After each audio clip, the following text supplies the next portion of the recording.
Welcome to A Reason to Talk with Chris Reason. I am your host, obviously fucking Chris Reason.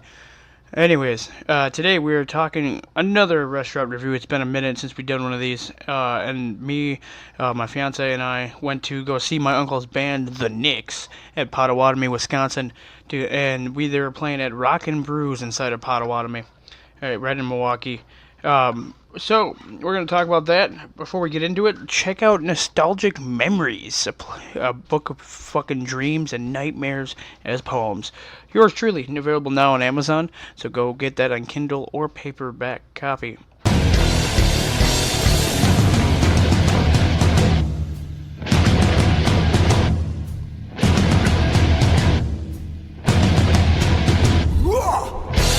So, first of all, walking in, there's one person working the host stand, which makes sense because it's a host stand.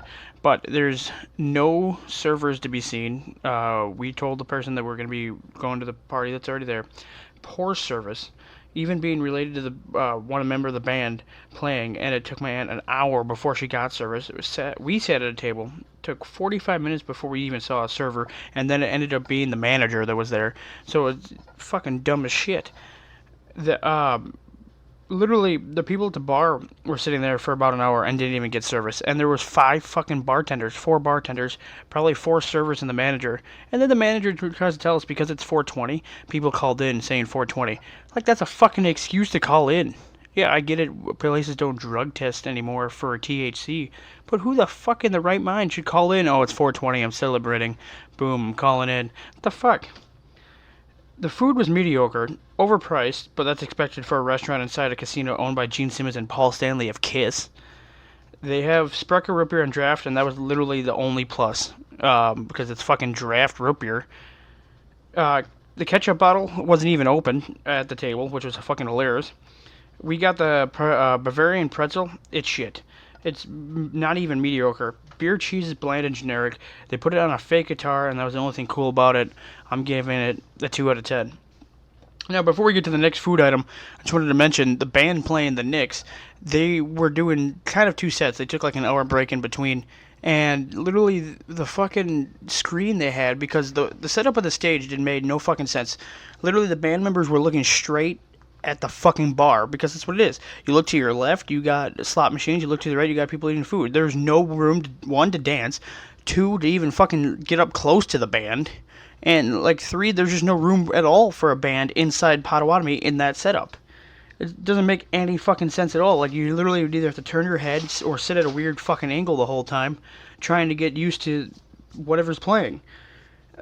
We got a dessert called Purple Raindrops, which literally was just mini donuts with a dip and I think like a strawberry glaze. It might have been fake. I don't even know. But 0 out of 10 right out of the bat. The fucking donuts were raw, and they asked us if we wanted a different one or remake it. We're like, no, just fucking take it. We don't want this, because I tried one. My fiance tried one, took one bite, and said, "Fuck no," spit it out. I tried one, and I'm like, yep, I regret eating this. 100%. Then, when my uncle got off for the band, for the break, so he can eat some food, literally they added to our bill, his food and someone else's food, and we're like, what the fuck? And instead of arguing, we just like, fuck this. Went up to my aunt, gave her the money for our food, and then just left. And then on top of that, they tried charging her twice for a salad that she already paid for. And like, there's no fucking reasoning to having this shit. And the fact, the poor service, you had servers that clearly just didn't give a shit about their job that were there. You had bartenders that didn't give a shit about their job that were there. And the manager just like tried using 420 as a fucking excuse. Why, even if that is their excuse, why the fuck would you tell your customers, your patrons that? That makes no fucking rhyme or reason to tell people that your employees called in because of 420. Why would you call them, say that? Be like, hey, we're just short staffed. You don't even need a fucking reasoning. Fucking overall, I'm giving this whole place a fucking 0 out of 10. I'm never even trying their food again. I mean, we even got that one appetizer and a fucking dessert. I wouldn't even try eating a fucking cheeseburger, for fuck's sake. But never going back. This has been A Reason to Talk with Chris Reason. Hit that follow button, the subscribe, and the notification bell if you're on YouTube. Make sure you hit all so you know when everything goes live. We are trying a weekly periodic show here. This is season 3, episode 3. Stay tuned for more wrestling reviews, restaurant reviews, music, horror movies, and more. Peace, fucking bacon grease.